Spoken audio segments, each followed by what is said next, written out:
नमस्कार दोस्तों, स्वागत है आप सभी का सागर सिविल सर्विसेज के यूट्यूब प्लेटफॉर्म पर। दोस्तों कैसे हैं आप सभी लोग। हम उम्मीद करते हैं कि आप सभी लोग बहुत अच्छे होंगे, स्वस्थ होंगे और बहुत अच्छे तरीके से आप सभी लोग अपनी तैयारी में लगे हुए होंगे। दोस्तों आपकी परीक्षा में बहुत कम समय बचा हुआ है। इसको देखते हुए हमने यूपी SSSC आयोग के द्वारा जो सिलेबस दिया गया है उसके टॉपिक अनुसार चीज़ों को रिवाइज करने का प्रयास किया है। और इसमें भी हम अर्थव्यवस्था के संदर्भ में अर्थव्यवस्था के जो बेसिक कॉन्सेप्ट्स हैं, हरित क्रांति और बैंकिंग सुधार जैसे महत्वपूर्ण टॉपिकों को कवर कर लिया है और इसके साथ अन्य विषयों के भी महत्वपूर्ण कंटेंट को कवर किया है। यदि आपने नहीं देखा है तो आप प्लेलिस्ट में जाकर उसको देख सकते हैं। निश्चित तौर पर आपको इससे फ़ायदा होगा। आपके परीक्षा में बहुत सारे सवाल आपको यहाँ से देखने को मिलेंगे। तो आज हम जो देखेंगे 1991 में जो आर्थिक सुधार किए गए थे और उसके बाद की जो भारत की अर्थव्यवस्था है इसके संदर्भ में क्या चीज़ें दी गई हैं, चलिए उसको देखते हैं बिना किसी देरी के। दोस्तों वर्ष 1991 में जो आर्थिक सुधार किए गए थे उनकी आवश्यकता क्यों पड़ी है, यहाँ पर उनसे संबंधित कुछ बिंदु दिए गए हैं। यदि आपसे कोई कॉन्सेप्चुअल सवाल बनेगा तो आपको यहाँ से देखने को मिल सकता है। तो चलिए देख लेते हैं इसे। वर्ष 1990-91 में भारत की आर्थिक स्थिति बहुत दयनीय थी। ठीक है, 1991 में विदेशी ऋण के कारण भारत के सामने आर्थिक संकट उत्पन्न हो गया था। यदि आपसे सवाल पूछा जाए कि भारत में आर्थिक संकट किस वर्ष उत्पन्न हुआ था तो ये 1991 के समय में, ठीक है, ध्यान रखिएगा। विदेशी व्यापार खाते में घाटा बढ़ता जा रहा था, विदेशी मुद्रा भंडार तेजी से कम हो रहा था। यहाँ लगभग भारत के पास 13 दिन के लिए केवल विदेशी मुद्रा भंडार बचा था, जो काफ़ी दयनीय स्थिति थी उस समय भारतीय अर्थव्यवस्था की। तो 1990-91 में भारत सरकार ने अंतर्राष्ट्रीय मुद्रा कोष से वित्तीय सुविधा के रूप में एक बहुत बड़ी राशि को उधार लिया था और अल्पकालीन विदेशी ऋणों के भुगतान के लिए 47 टन सोना जो है भारत सरकार को बैंक ऑफ इंग्लैंड के पास गिरवी रखना पड़ा था। ध्यान रखिएगा, भारतीय अर्थव्यवस्था के सामने मुद्रास्फीति का भी संकट था, जिसकी दर उस समय कितने परसेंट थी तो 12% थी। 1991 के साथ पास जो है भारतीय अर्थव्यवस्था में मुद्रास्फीति की दर कितनी है थी तो 12% के आसपास थी और वर्तमान में कितनी है तो 4+2% यानी 2% से लेकर 6% के बीच में वर्तमान में मुद्रास्फीति जो है वैरी करती है। मुद्रास्फीति के कारण कृषि उत्पादों के वितरण और बाजार के मूल्यों में वृद्धि हुई थी। ठीक है, 1991 में जो सुधार किए गए थे उससे संबंध में भारत सरकार के द्वारा कौन कौन से कदम उठाए गए थे ये सारी चीज़ें भी देख लेते हैं थोड़ा संक्षेप में। सरकार की औद्योगिक नीति का उदारीकरण किया गया था, उद्योगों के निजीकरण द्वारा विदेशी निवेश को प्रोत्साहन दिया गया था। ठीक है, उदारीकरण के अंग के रूप में लाइसेंस को समाप्त कर दिया गया था। आयात निर्यात को उदार बनाते हुए आयात और निर्यात वस्तुओं पर आयात शुल्क में कमी की गई थी, जिससे कि औद्योगिक विकास के लिए आवश्यक कच्चे माल का निर्यात और अन्य वस्तुओं के उत्पादन के लिए कच्चे माल का आयात तुलनात्मक रूप से आसान हो जाएगा। ठीक है, इस उद्देश्य से इसको किया गया था। डॉलर के मूल्य के रूप में घरेलू मुद्रा का अवमूल्यन किया गया था। आपको ये भी ध्यान रखना है कि डॉलर के मूल्य के रूप में घरेलू मुद्रा का अवमूल्यन कब किया गया था तो 1991 में किया गया था। ठीक है, देश के आर्थिक स्थिति में सुधार और संरचनात्मक समायोजन के लिए अंतर्राष्ट्रीय मुद्रा कोष तथा विश्व बैंक से बहुत अधिक विदेशी ऋण को प्राप्त किया गया था। राष्ट्र की बैंकिंग प्रणाली जो है उसकी बैंकिंग प्रणाली और कर संरचना में सुधार किया गया था। सरकार द्वारा निवेश में कमी करते हुए बाजार अर्थव्यवस्था को स्थापित किया गया था। यानी सरकार के पास जो संपत्ति थी, मुद्रा थी, उसको सरकार कम इन्वेस्ट कर रही थी और निजी क्षेत्र के लिए लोगों को प्रोत्साहित कर रही थी कि आप अन्य जो निजी क्षेत्र हैं वो अपनी अपनी कंपनियां खोलें और उनको सरकार प्रोत्साहन दे रही थी। ठीक है दोस्तों, यहाँ पर अन्य जो उदारीकरण, निजीकरण और वैश्वीकरण के संदर्भ में क्या क्या चीज़ें करनी पड़ी थी उस समय सरकार को, ये भी देख लेते हैं थोड़ा सा। भारत में उदारीकरण, निजीकरण और वैश्वीकरण के जनक भारत के पूर्व प्रधानमंत्री डॉक्टर मनमोहन सिंह है। ये बिंदु आपके लिए बहुत इंपॉर्टेंट है। भारत में उदारीकरण, निजीकरण और वैश्वीकरण जो हुआ है इसके जनक किसको माना जाता है तो पूर्व प्रधानमंत्री डॉक्टर मनमोहन सिंह को। और यह उस समय के वित्त मंत्री थे। आपको ध्यान रखना है, उस समय यह वित्त मंत्री थे। ठीक है, वित्त मंत्री थे। आर्थिक सुधार के नए मॉडल को एलपीजी मॉडल भी कहा जाता है। आर्थिक सुधार के नए मॉडल को कौन सा मॉडल कहा जाता है, एलपीजी मॉडल कहा जाता है। इसमें एल का मतलब क्या है, लिबरलाइजेशन, पी का प्राइवेटाइजेशन और जी का ग्लोबलाइजेशन। ठीक है, भारत में एलपीजी नीति के जो महत्वपूर्ण बिंदु हैं उनको देख लेते हैं थोड़ा सा। विदेशी तकनीकी समझौता किया गया था इनके तहत। MRTP एक्ट जो है 1969 का, इसको लागू किया गया था। विदेशी जो निवेश है इसको प्रोत्साहित किया गया था, आकर्षित किया गया था। औद्योगिक लाइसेंस का विनियमन किया गया था। निजीकरण और विनिवेश का जो है प्रारंभ किया गया था। निजीकरण को बढ़ावा दिया गया था, ठीक है। और विनिवेश क्या होता है? विनिवेश वो होता है जैसे सरकार की जो फर्म्स होती हैं, कंपनियां होती हैं, जिनका नियंत्रण सरकार के अंडर में होता है और उनमें उनकी अंशधारिता अधिक होती है। सरकार के द्वारा जब सार्वजनिक परिसंपत्तियों का क्या किया जाता है, अंशधारिता को बेचा जाता है, ठीक है, तो उसको विनिवेश कहा जाता है, ठीक है।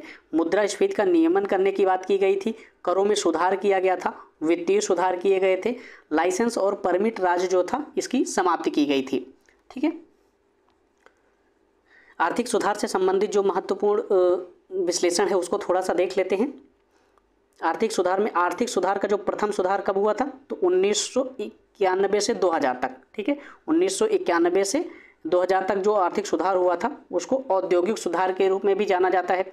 और द्वितीय पीढ़ी के जो आर्थिक सुधार हुए थे उसमें किन किन को फोकस किया गया था? तो राजकोषीय सुधार को, मौद्रिक सुधार को, व्यापार सुधार को और निवेश सुधार को, ठीक है। तृतीय पीढ़ी के जो आर्थिक सुधार हुए थे उसमें कर सुधार को मुख्य फोकस किया गया था। ये उतना इम्पोर्टेंट नहीं है, फिलहाल आप देख लीजिएगा इसे थोड़ा संक्षेप में, तो अच्छा रहेगा कॉन्सेप्ट के लिए। अन्य महत्वपूर्ण तथ्यों को देख लेते हैं। 1991 की नई उदार आर्थिक नीति का परिचय के साथ भारतीय अर्थव्यवस्था ने इसके अलावा निम्नलिखित सभी के माध्यम से मौजूदा आर्थिक समस्याओं को संबोधित किया है। यहाँ पर औद्योगिकरण से भारतीय अर्थव्यवस्था को बहुत ज़्यादा नुकसान नहीं था। औद्योगिकरण से भारतीय अर्थव्यवस्था को लाभ मिल रहा था, लेकिन जो वैश्वीकरण था, ग्लोबलाइजेशन था और प्राइवेटाइजेशन था, इन सब चीज़ों से भारतीय अर्थव्यवस्था के समय थोड़ा सा नकारात्मक बिंदु प्रस्तुत हो रहे थे। इसकी वजह से वित्त मंत्री मनमोहन सिंह ने वैश्विक फोरम में इसके लिए चिंता भी व्यक्त किया था भारत के संदर्भ में। भारत की वर्तमान औद्योगिक नीति अधिक उन्मुख है किसकी ओर? वैश्वीकरण की ओर। भारत की वर्तमान औद्योगिक नीति जो है वैश्वीकरण की ओर अधिक उन्मुख है। भारत में नई आर्थिक नीति कब आई थी? तो 1991 में आई थी। भारत में नई आर्थिक नीति कब अपनाई गई थी? तो 1991 में अपनाई गई थी। चलिए दोस्तों देख लेते हैं 2014 के पश्चात जो आर्थिक सुधार किए गए थे उसमें क्या क्या चीज़ें दिखाई गई हैं। सबसे पहले हम कृषि सुधार को देख लेते हैं। राष्ट्रीय कृषि मंडी स्कीम जो है ई-नाम, इसके तहत बेहद मूल्य खोज सुनिश्चित करके पारदर्शिता और प्रतियोगिता के माध्यम से कृषि मंडियों में क्रांति लाने के लिए एक नवाचारी मंडी प्रक्रिया को प्रारंभ किया गया था, ठीक है। कृषि उपज और पशुधन विपणन संवर्धन और सरलीकरण 2017 का जो नियम था इसको लागू किया गया था। इसमें ई व्यापार सब यार्ड के रूप में गोदामों, शीत भंडारण की घोषणा, मंडी शुल्क, कमीशन प्रभार को तर्कसंगत बनाना और कृषि क्षेत्र में निजी मंडी जैसे सुधारों को शामिल किया गया था, ठीक है दोस्तों। इसको नहीं भी याद करेंगे तो भी चल जाएगा आपका काम, क्योंकि आपसे फैक्चुअल इन्फॉर्मेशन ज़्यादा पूछी जाती है। आपको इन योजनाओं में कुछ चीज़ें जो महत्वपूर्ण बिंदु हैं उनको मैं बता देता हूं, उनको आपको ध्यान रखना है, बाकी सारी चीज़ों को उतना ध्यान नहीं देना है, ठीक है। पीएम आशा योजना जो है, पीएम आशा योजना जो है सरकार के किसान अनुकूल फसलों को बढ़ावा देने के लिए साथ साथ अन्नदाता के प्रति अपनी जवाबदेही को ध्यान में रखते हुए केंद्रीय मंत्रिमंडल ने 2018 में एक समग्र योजना प्रधानमंत्री अन्नदाता आय संरक्षण अभियान को प्रारंभ किया है। प्रधानमंत्री अन्नदाता आय संरक्षण अभियान कब शुरू किया गया था? तो ये 2018 में शुरू किया गया था। पीएम किसान योजना, तो ये जो है प्रधानमंत्री किसान सम्मान निधि योजना एक केंद्रीय क्षेत्र की योजना है। आपको ये ध्यान रखना है कि ये केंद्रीय क्षेत्र की योजना है और इसकी शुरुआत कब की गई थी? तो 24 फरवरी 2019 को शुरू किया गया था इसे। पर पीएम किसान योजना को 24 फरवरी 2019 को शुरू किया गया था। आपको ये दोनों बिंदु याद रखने हैं। 2006-07 में जो पुनर्गठित राष्ट्रीय बांस मिशन था इसको 2014-15 में समेकित बागवानी विकास मिशन के अंतर्गत ला दिया गया था और 2015-16 तक यह जारी रहा है। इसके अंतर्गत जो अन्य योजनाओं को शामिल किया गया है वह प्रधानमंत्री किसान सिंचाई योजना जो है, राष्ट्रीय कृषि वानिकी पॉलिसी, फॉर्म जल प्रबंधन सुधार, इन सारी चीज़ों को शामिल किया गया है। जलवायु परिवर्तन और सतत कृषि निगरानी, मॉडलिंग और नेटवर्किंग से संबंधित जो महत्वपूर्ण बिंदु दिए गए हैं ये उतना इम्पोर्टेंट नहीं है आपको, इसलिए आप इसको नहीं भी ध्यान रखेंगे तो चलेगा, ठीक है, क्योंकि आपके पास समय कम है, इसलिए आप सबसे महत्वपूर्ण टॉपिकों को सबसे पहले कवर करिए। चलिए न्यूनतम समर्थन मूल्य से संबंधित जो महत्वपूर्ण चीज़ें दी गई हैं उनको देख लेते हैं, क्योंकि न्यूनतम समर्थन मूल्य से कई बार सवाल पूछे गए हैं, ठीक है, कॉन्सेप्चुअल। भारत सरकार द्वारा न्यूनतम समर्थन मूल्य कृषि उपजों के मूल्यों में तीव्र गिरावट के विरुद्ध सुरक्षित उपाय के रूप में कृषि उत्पादकों को प्रदान किया जाता है। जब कृषकों के जो फसल हैं उनका मूल्य तीव्र गति से गिरने लग जाता है तो भारत सरकार द्वारा उनको सुरक्षा उपाय के रूप में यह न्यूनतम समर्थन मूल्य जो है प्रदान किया जाता है, ठीक है, जिससे कि किसानों का नुकसान ना हो। भारत सरकार की आर्थिक मामलों संबंधी मंत्रिमंडलीय समिति द्वारा कृषि लागत एवं मूल्य आयोग की अनुशंसाओं के आधार पर फसलों की बुआई सत्र के आरंभ में, आपको ध्यान रखना है, फसलों की बुआई सत्र के आरंभ में न्यूनतम समर्थन मूल्य की घोषणा की जाती है। भारत में न्यूनतम समर्थन मूल्य की अवधारणा को लक्ष्मी झा समिति की सिफारिशों पर वर्ष 1965 में लागू किया गया था, ठीक है। भारत में न्यूनतम समर्थन मूल्य की जो अवधारणा है इसको किसके, लक्ष्मीकांत झा समिति की सिफारिशों पर 1965 में लागू किया गया था, जिसकी शुरुआत 1966-67 में की गई थी, ठीक है। न्यूनतम समर्थन मूल्य की संस्तुति कृषि लागत और मूल्य आयोग द्वारा वर्ष में 2 बार की जाती है। आपको ध्यान रखना ये इंपॉर्टेंट बिंदु है। न्यूनतम समर्थन मूल्य की जो संस्तुति है कृषि लागत एवं मूल्य आयोग के द्वारा वर्ष में कितने बार, 2 बार की जाती है, एक रबी की फसलों के समय, एक खरीफ की फसलों के समय, ठीक है। वर्तमान में CACP द्वारा कुल 23 फसलों को, यानी कि कृषि लागत एवं मूल्य आयोग के द्वारा 23 फसलों को MSP की घोषणा की जाती है। इनमें से 22 फसलें हैं और एक फसल जो है वो गन्ने की है, ठीक है, जिसमें FRP के द्वारा चीज़ों को निर्धारित किया जाता है। इसमें जो है 7 अनाज हैं, 5 दलहन हैं और 7 तिलहन हैं और 4 नकदी फसलें शामिल हैं। अब इसके संदर्भ में जो महत्वपूर्ण आंकड़े हैं इनको देख लेते हैं, ये आपके परीक्षा के लिहाज से बेहद ज़रूरी हैं, इनको आपको ज़रूर ध्यान रखना है। वर्ष 1950 से 51 में भारत की कार्यशील जनसंख्या का 69.5 भाग कृषि एवं संबद्ध क्षेत्रों में संलग्न था, ठीक है। कब 1950 से 51 में जो है भारत की जो कार्यशील जनसंख्या है उसमें से 69.5% लोग कृषि और उनसे संबंधित जो क्षेत्र हैं उनमें संलग्न थे। लेकिन 2011 की जनगणना के आंकड़ों के आधार पर इस क्षेत्र में भारत की कार्यशील जनसंख्या का अनुपात अब कितना हो गया है, तो ये हो गया है 54.6%। आपसे सवाल इस तरह से बन सकता है कि वर्तमान में भारतीय जो कार्यशील जनसंख्या है कृषि एवं इनसे संबंधित क्षेत्रों में कितने प्रतिशत लगी हुई है, तो ये 54.6%, ठीक है।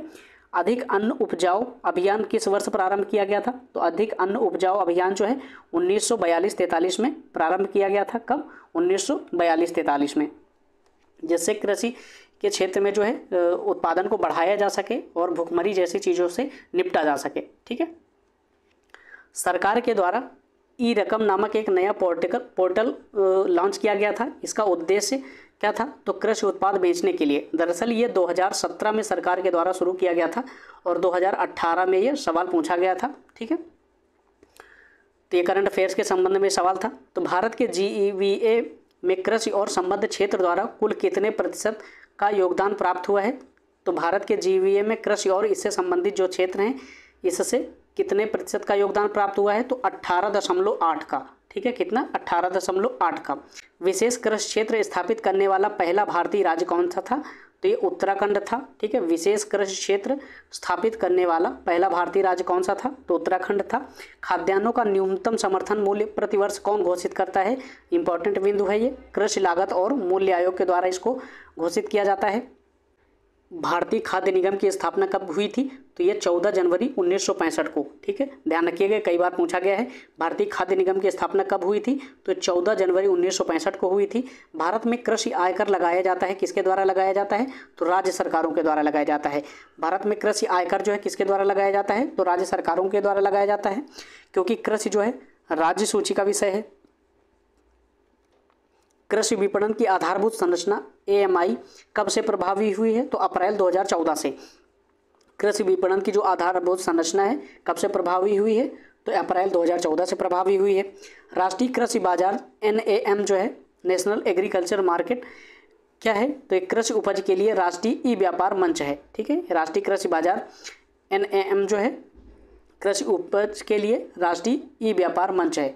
इसके माध्यम से जो है किसान अपने उत्पादों को वैश्विक स्तर पर बेच सकते हैं, ठीक है। कृषि में नवाचार और उद्यमिता को बढ़ावा देने के उद्देश्य से भारत सरकार स्टार्टअप और उन्हें संभावित निवेशकों से जोड़ने में सक्षम बनाने के लिए एक नया कार्यक्रम शुरू कर रही है। इस कार्यक्रम को क्या कहा जाता है? तो एग्री उड़ान। ठीक है, एग्री उड़ान जो है इस कार्यक्रम को कहा जाता है। प्रधानमंत्री किसान योजना के अनुसार 31 मई 2019 को संशोधित नई केंद्र सरकार की पहली कैबिनेट बैठक में यह प्रदान करने का निर्णय लिया गया है कि सभी किसानों को क्या है, प्रतिवर्ष 6,000 रुपये की जो है राशि दी जाएगी, 3 किस्तों में दी जाएगी, 2-2 हज़ार रुपये के रूप में। निम्नलिखित में से किस वर्ष में कृषि क्षेत्र में वृद्धि दर ऋणात्मक रही है? ठीक है, किस वर्ष में कृषि क्षेत्र में वृद्धि दर जो है ऋणात्मक रही है? तो 2014-15 के दौरान। भारत में ई नाम, ई राष्ट्रीय कृषि बाजार लागू कब हुआ था? तो 2016 में लागू हुआ था। तो भारत में ई नाम कब लागू हुआ था? तो 2016 में लागू हुआ था। कृषि श्रमिक सामाजिक सुरक्षा योजना, कृषि श्रमिक सामाजिक सुरक्षा योजना क्या उपलब्ध करवाती है? तो यह पेंशन और बीमा उपलब्ध करवाती है। ठीक है, कृषि श्रमिक सामाजिक सुरक्षा योजना जो है पेंशन तथा बीमा उपलब्ध करवाती है। कल्याण योजना का उद्देश्य क्या है? गरीब किसानों को सिंचाई की सुविधा उपलब्ध करवाना है। कल्याण योजना का उद्देश्य क्या है? तो गरीब किसानों को सिंचाई की सुविधा उपलब्ध करवाना है। राष्ट्रीय खाद्यान्न सुरक्षा मिशन में सम्मिलित नहीं है। ठीक है, राष्ट्रीय खाद्यान्न सुरक्षा मिशन में क्या सम्मिलित नहीं है? तो तिलहन। ठीक है, व्यावसायिक फसलों के लिए मूल्य समर्थन कार्यों को लागू करने के लिए केंद्रीय नोडल एजेंसी कौन है? तो नेफेड। ठीक है, ध्यान रखिएगा, व्यावसायिक फसलों के लिए मूल्य समर्थन कार्यों को लागू करने के लिए केंद्रीय नोडल एजेंसी कौन है? तो वो नेफेड है। दोस्तों, ढांचागत सुधार में स्ट्रक्चरल इम्प्रूवमेंट क्या क्या किया गया था, इसके बारे में थोड़ा सा देख लेते हैं। सबसे पहले देख लेते हैं, इनको 2 भागों में बांटा गया है आधारभूत संरचना को। एक सामाजिक आधारभूत संरचना होती है, एक आर्थिक आधारभूत संरचना होती है। सामाजिक आधारभूत संरचना में किनको शामिल किया जाता है? स्वास्थ्य एवं परिवार कल्याण को, आवास को, शिक्षा को, प्रशिक्षण एवं अनुसंधान को, विभिन्न प्रकार की जो नागरिक सुविधाएं होती हैं इनको सामाजिक आधारभूत संरचना के अंतर्गत समाहित किया जाता है।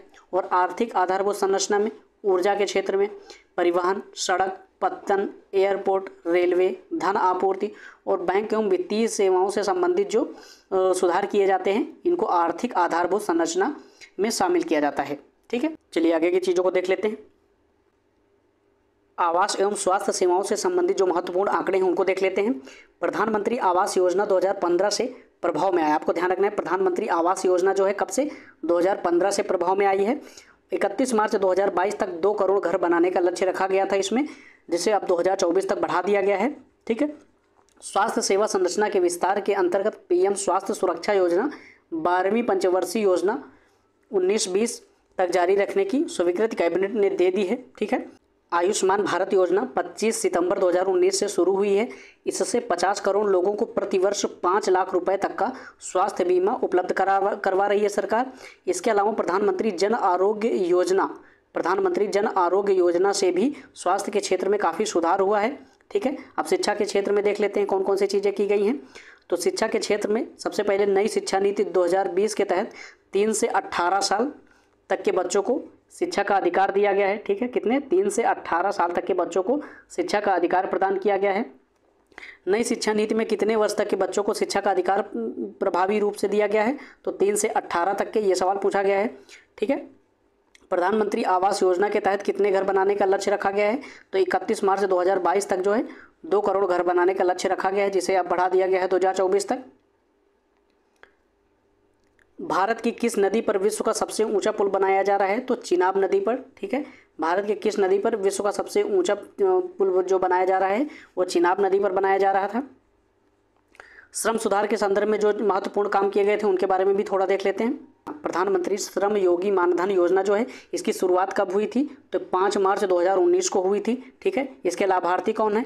असंगठित क्षेत्र के जो श्रमिक हैं, और इनकी जो पेंशन की राशि है 3000 रुपये जो है प्रतिमाह दी जाएगी। इनको जमा की जाने वाली जो राशि है 55 रुपये से 200 रुपये प्रतिमाह इनको जमा करना पड़ेगा। ठीक है, और ये जो है एक प्रकार की बीमा योजना है। ये 18 से 40 वर्ष तक के व्यक्ति जो हैं इस योजना के लाभार्थी हैं। ठीक है, श्रम विधेयक के संबंध में जो महत्वपूर्ण काम किए गए थे उनको देख लेते हैं थोड़ा संक्षेप में।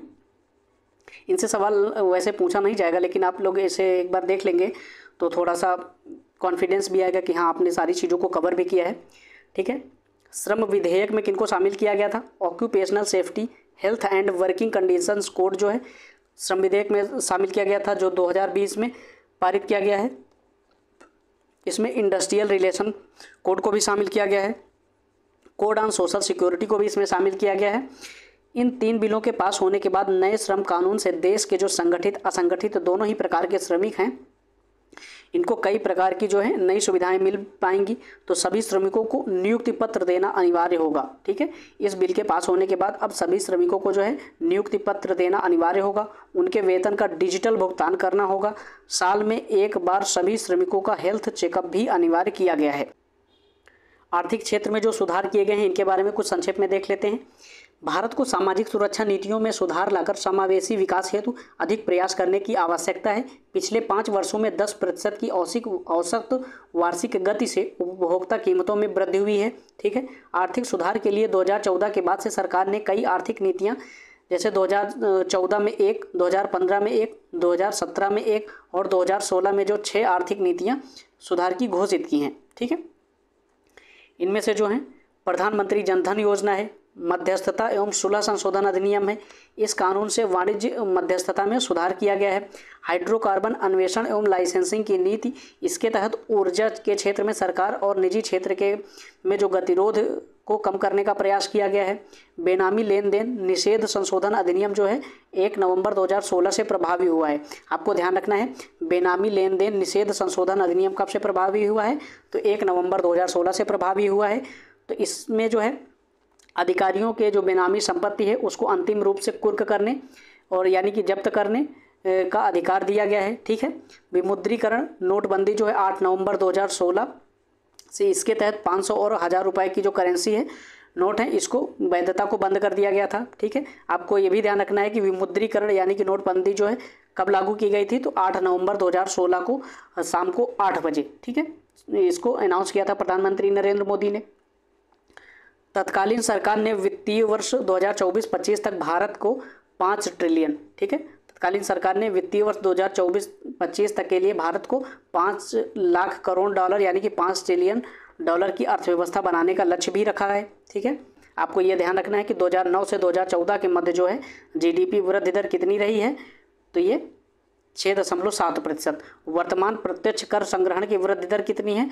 तो 16.85%। ठीक है, वर्तमान में प्रत्यक्ष कर संग्रहण की दर कितनी है? तो 16.85%, लगभग 17% के आसपास।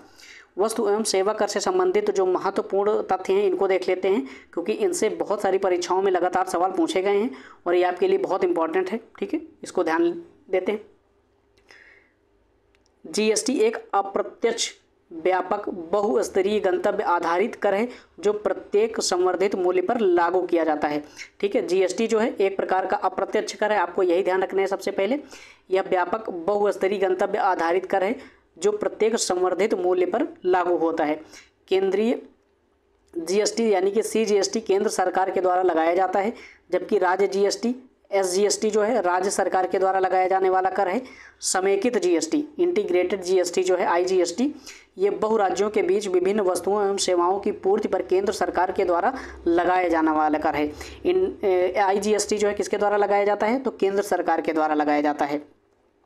जीएसटी की 4 स्लैब दरें हैं, वो कौन कौन सी हैं आपको इसमें ध्यान रखना है। तो 5%, 12%, 18% और 28%। इसमें सबसे उच्चतम जो स्लैब है उसमें 28% की दर से कर लगाया जाता है। ठीक है, ये पूछा गया सवाल था। जीएसटी कर जो है 2004 में केलकर समिति द्वारा सिफारिश किया गया था। जीएसटी कर को जो है 2004 में किस समिति द्वारा? केलकर समिति के द्वारा, ध्यान रखिएगा, केलकर समिति के द्वारा जीएसटी कर को 2004 में सिफारिश किया गया था। केंद्रीय स्तर पर जो निम्न कर हैं जीएसटी में सम्मिलित किया गया है जिनको, तो केंद्रीय उत्पाद शुल्क को, अतिरिक्त उत्पाद शुल्क को, सेवा कर को यानी कि सर्विस टैक्स जो है वो सीजीएसटी के अंतर्गत आता है। अतिरिक्त सीमा शुल्क यानी कि काउंटर वेलिंग शुल्क जो है इसके अंतर्गत आता है। विशेष अतिरिक्त सीमा शुल्क जो है इसके अंतर्गत आता है। अधिभार एवं उपकर जो है इसके अंतर्गत आता है।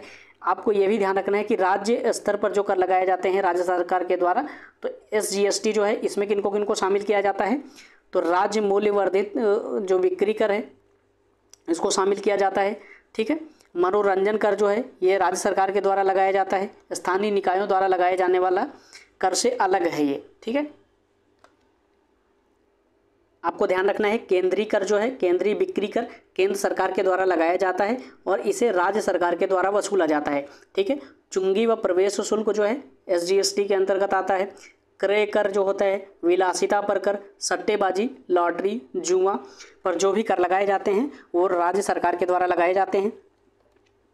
अल्कोहल, पेट्रोलियम उत्पाद जैसे कच्चा तेल, पेट्रोल, डीजल, जेट ईंधन और प्राकृतिक गैस को GST के दायरे से बाहर रखा गया है। आपको ध्यान रखना है ये वो उत्पाद हैं जिनको अब उसके GST के दायरे से बाहर रखा गया है। उनमें कौन कौन से हैं? तो अल्कोहल है, पेट्रोलियम उत्पाद जैसे कच्चा तेल, पेट्रोल, डीजल, जेट इंजन और प्राकृतिक गैस को जो है GST के दायरे से बाहर रखा गया है। सरकार ने कुछ वस्तुओं पर GST को कम किया है, इसे 0% पर कर दिया गया है। ठीक है। इसमें जो कर लगाने की दर है कितनी है? 0%। दोस्तों GST परिषद के बारे में कुछ महत्वपूर्ण तथ्य हैं, उनको देख लेते हैं क्योंकि इनसे कई बार कॉन्सेप्चुअल सवाल बने हैं। तो GST परिषद के अध्यक्ष के रूप में संघ के वित्त मंत्री, ध्यान रखिएगा GST परिषद के अध्यक्ष कौन होते हैं? तो संघ के वित्त मंत्री होते हैं। इसमें जो है राजस्व या वित्त के निरीक्षक संघ राज्य मंत्री, प्रत्येक राज्य सरकार के द्वारा नामांकित वित्त या कर के निरीक्षक मंत्री या कोई अन्य मंत्री जो है इसमें शामिल होते हैं। परिषद में किए गए मतदान जो है 3/4 बहुमत के द्वारा GST परिषद के निर्णय लिए जाते हैं। ठीक है। और कुल मत का 1/3 जो है केंद्र के पास है और 2/3 राज्यों के पास है। मतदान देने का जो बहुमत है ये इस प्रकार से डिवाइड किया गया है। GST परिषद में प्रत्येक राज्य का एक ही मत होता है, चाहे उसकी जनसंख्या कितनी भी क्यों ना हो। ठीक है। GST से संबंधित महत्वपूर्ण जो सिफारिशें हैं वो परिषद के द्वारा की जाती हैं, जैसे कि GST में सम्मिलित होने वाले कर, सेस व अधिभार, GST में शामिल वस्तुएं एवं सेवाएं इत्यादि सभी किसके द्वारा सिफारिश की जाती है? तो GST परिषद के द्वारा। ठीक है। अब संविधान संशोधन के माध्यम से जो भी सुधार किए गए हैं इसके बारे में और उनके जो महत्वपूर्ण तथ्य हैं उनको देख लेते हैं। 101वें संविधान संशोधन अधिनियम के द्वारा वस्तु एवं सेवा कर को लागू किया गया है। आपको सबसे पहले यही ध्यान रखना है कि कौन से संविधान संशोधन के द्वारा? 101वें संविधान संशोधन के द्वारा जो है वस्तु एवं सेवा कर को लागू किया गया है। 1 जुलाई 2017 से पूरे देश में वस्तु एवं सेवा कर को प्रभावी कर दिया गया है। GST जो है पूरे देश में कब से लागू हुआ है? तो 1 जुलाई 2017 से। मोस्ट इंपॉर्टेंट डेट है ये आपके लिए। भारत में किस राज्य द्वारा सर्वप्रथम GST की पुष्टि की गई है? तो असम में। ठीक है। भारत में किस राज्य के द्वारा सर्वप्रथम GST की पुष्टि की गई थी? तो असम के द्वारा किया गया था। वस्तु एवं सेवा कर GST को कितने संगठकों में विभाजित किया गया है? तो 3 संगठकों में विभाजित किया गया है। अभी हमने आपको बताया था CGST जो है, SGST जो है, ठीक है, SGST जो है और IGST। ठीक है। IGST ये 3 जो हैं खंड हैं, इनमें विभाजित किया गया है। वर्तमान में वस्तु एवं सेवा कर, गुड्स एवं सर्विसेज टैक्स नामक नई कर व्यवस्था के लिए उच्चतम प्रतिशत स्लैब कितना है? तो 28% है। ये भी हमने आपको बता दिया है अभी। वस्तु एवं सेवा कर GST भारत में 1 जुलाई 2017 से लागू किया गया है। ठीक है। वस्तु एवं सेवा कर जो है 1 जुलाई 2017 से पूरे भारत में लागू कर दिया गया है। भारत में वस्तु एवं सेवा कर किस संशोधन अधिनियम के तहत किया गया है? तो 101वें संविधान संशोधन के तहत। ठीक है। भारत में वस्तु एवं सेवा कर किस संविधान संशोधन द्वारा लागू किया गया है? तो 101वें संविधान संशोधन के द्वारा। वस्तु एवं सेवा कर जो है एक प्रकार का अप्रत्यक्ष कर है, ये भी हमने आपको बताया है। केंद्रीय वस्तु एवं सेवा कर जो जमा किया जाता है केंद्र सरकार के खाते में। ठीक है। केंद्रीय वस्तु एवं सेवा कर जो है किसके द्वारा जमा किया जाता है? तो केंद्र सरकार के खाते में इसको जमा किया जाता है। राज्यों द्वारा लगाए गए करों को राज्य वस्तु एवं सेवा कर कहा जाता है। ठीक है। राज्यों के द्वारा जो लगाया जाता है कर उसको राज्य वस्तु एवं सेवा कर कहा जाता है। इसे ही SGST भी कहा जाता है। ठीक है। केंद्र सरकार द्वारा लगाए गए करों को केंद्रीय वस्तु एवं सेवा कर कहा जाता है, इसे CGST कहा जाता है। ठीक है। GST के दायरे से बाहर रखे गए जो उत्पाद हैं उनमें किसको शामिल किया गया है? तो मदिरा, पेट्रोलियम उत्पाद को। ठीक है। इनको ध्यान रखिएगा। GST के दायरे से मदिरा और पेट्रोलियम उत्पादों को बाहर रखा गया है। दोस्तों यहाँ पर हमने अर्थव्यवस्था से संबंधित जो महत्वपूर्ण तथ्य हैं और कॉन्सेप्ट हैं इनको पूरी तरीके से कवर कर लिया है। अब आपको एक चीज़ ध्यान रखना है, जो 2023 के दौरान जो महत्वपूर्ण योजनाएं केंद्र सरकार के द्वारा चालू की गई हैं उनको ध्यान रखना है, उनकी तिथि को ध्यान रखना है कि वो कब शुरू की गई हैं। और इसको हमने करंट अफेयर्स में इसको कवर किया है, आप उसे प्लेलिस्ट में जाकर देख सकते हैं। केंद्र सरकार की जो योजनाएं हैं उसमें ये चीज़ें आपको मिल जाएंगी। और यहाँ पर इकोनॉमिक्स का हमारा सेक्शन ख़त्म हो जाता है। निश्चित तौर पर आप इसे 1 से 2 बार रिवाइज कर लेंगे तो आपकी बहुत सारी जो कन्फ्यूजन है वो क्लियर हो जाएगी और आप अच्छे अंक अर्जित कर पाएंगे इकोनॉमिक्स से संदर्भ में जो भी सवाल पूछे जाएंगे। ठीक है दोस्तों, फिर मिलते हैं, तब तक के लिए अपना ख्याल रखिएगा, स्वस्थ रहिएगा और पढ़ाई करते रहिए। दोस्तों चलते चलते आपसे छोटी सी रिक्वेस्ट है, यदि आपको हमारा प्रयास पसंद है, हमारी मेहनत पसंद है, तो आप प्लीज़ वीडियो को लाइक कर लेना, चैनल को सब्सक्राइब कर लेना और बेल आइकॉन को ऑन कर लेना, जिससे कि जो भी महत्वपूर्ण वीडियो अपलोड हो आपको सही समय पर सूचना मिल जाए और आप उसे समय रहते रिवाइज कर पाएँ। ठीक है दोस्तों, फिर मिलते हैं, तब तक के लिए धन्यवाद।